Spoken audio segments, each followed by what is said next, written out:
తెలంగాణ రాష్ట్రంలో out sourcing ఉద్యోగులంతా కూడా హైదరాబాద్ వేదికగా మీరు చేస్తున్నటువంటి ఈ పోరాటం మరొక తెలంగాణ ఉద్యమాన్ని తలపిస్తుందని మాత్రం నేను మనస్ఫూర్తిగా చెప్పగలుగుతాను. తెలంగాణ రాష్ట్రం వచ్చింది, వచ్చేటప్పుడు కలలు కన్నాం మనం. తెలంగాణ రాష్ట్రం వస్తే ఒక్కరు కూడా అవుట్ సోర్సింగ్ ఉద్యోగి ఉండరు, ఒక్కరు కూడా కాంట్రాక్ట్ ఉద్యోగి ఉండరు అనుకున్నాం. కానీ కొన్ని డిపార్ట్మెంట్లలో గమ్మత్ ఎట్లా జరిగిందంటే, రాష్ట్రం రాకముందు పర్మనెంట్ ఉద్యోగాలు ఉన్నోళ్ళు రాష్ట్రం వచ్చినాక కొంతమంది కాంట్రాక్ట్గా మారిండ్రు. ఫారెస్ట్ డిపార్ట్మెంట్లో బెస్ట్ ఎగ్జాంపుల్ అది. అప్పటిదాకా మామూలు ఉద్యోగులు ఉన్నోళ్ళు తర్వాత అవుట్ సోర్సింగ్ ఉద్యోగులుగా మారింది. మా ఆడబిడ్డలదైతే ఇంకా విపరీతమైన కష్టం ఉన్నది. మా ఆడబిడ్డలకు మిగతా అన్ని డిపార్ట్మెంట్లలో కొన్ని జీవోలు అప్లై అవుతాయి, మెటర్నిటీ లీవ్స్ వస్తాయి, కొన్ని వసతులు ఉంటాయి.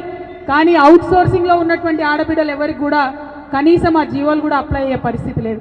మరి అన్ని రకాలుగా టెస్ట్ చేసి, రూల్ ఆఫ్ రిజర్వేషన్ అప్లై చేసి, మెరిట్ చూసుకొని, ఇంటర్వ్యూ చూసుకొని అన్ని చేసి తీసుకున్న ఉద్యోగులే వీళ్ళు. ఏదో ఎట్టికి వచ్చిన వాళ్ళు కాదు, ఉట్టిగా సెలెక్ట్ అయిన వాళ్ళు కాదు, రికమెండేషన్లు వచ్చిన వాళ్ళు అంతకంటే కూడా కాదు. అయినా సరే మరి వివక్ష అన్నది కరెక్ట్ కాదు.